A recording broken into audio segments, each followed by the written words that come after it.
Hello, Life Wealth family. This is Hilton Lamprecht filling in for Hilgard as he's on a very well-deserved vacation here for the next week or so. I'm going to keep today nice and short and sweet. Just want to touch on 4 of the major themes that we're seeing. This is going to include earnings, inflation and interest rates, the expectations for the rest of the year, and gross domestic product, or GDP.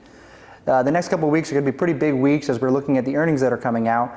This week alone, 178 of the S&P 500 companies are going to be reporting, and next week another 164 will report.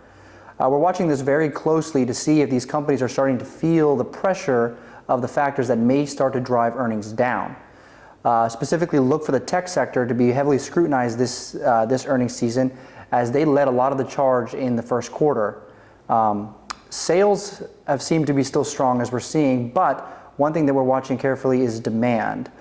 Some of the things that have affected this massive spike in demand, and the reason the demand may start to come down, first of all, is the COVID stimulus. Now, as the COVID stimulus begins to fade, we may see demand start to creep back down to a normal level, or maybe even below normal, until we see an expansion in the economy again.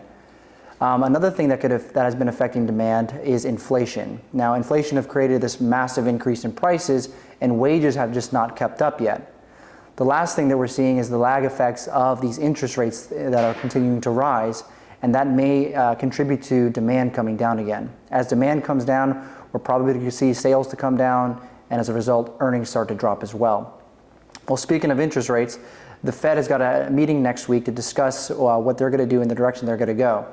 Now, there's a 90% prediction that the Fed will raise interest rates again by another 25 basis points, which, after the recent banking incidents, many thought that Jerome Powell may take a pause, may take a step back, or will continue full steam ahead. In the recent meetings, he's made it pretty clear that he's going after the bear of inflation.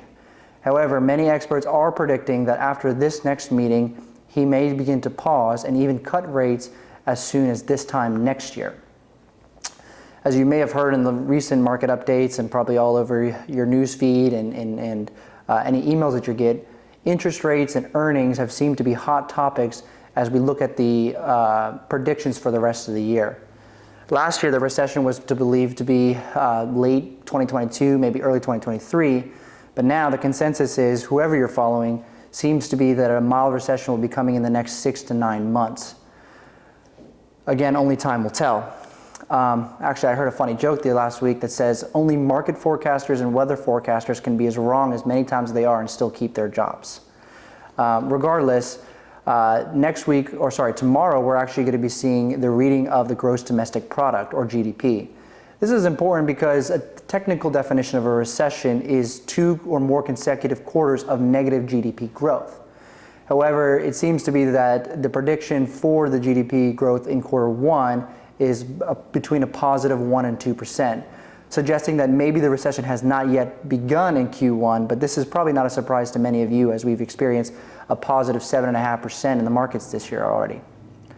Well, like I said, I'm going to keep this short and sweet, so with that all in mind, just want to let you guys know that we're still being very adamant about being defensively positioned. We've got a very large focus in protecting your downside, as well as creating predictability in returns through yield. As Hilgard mentioned last time, yield is income that's generated through dividends and interest. If you have not yet talked to us or whoever your advisor is about stabilizing your portfolio in preparation for what's to come, I would highly recommend you do so.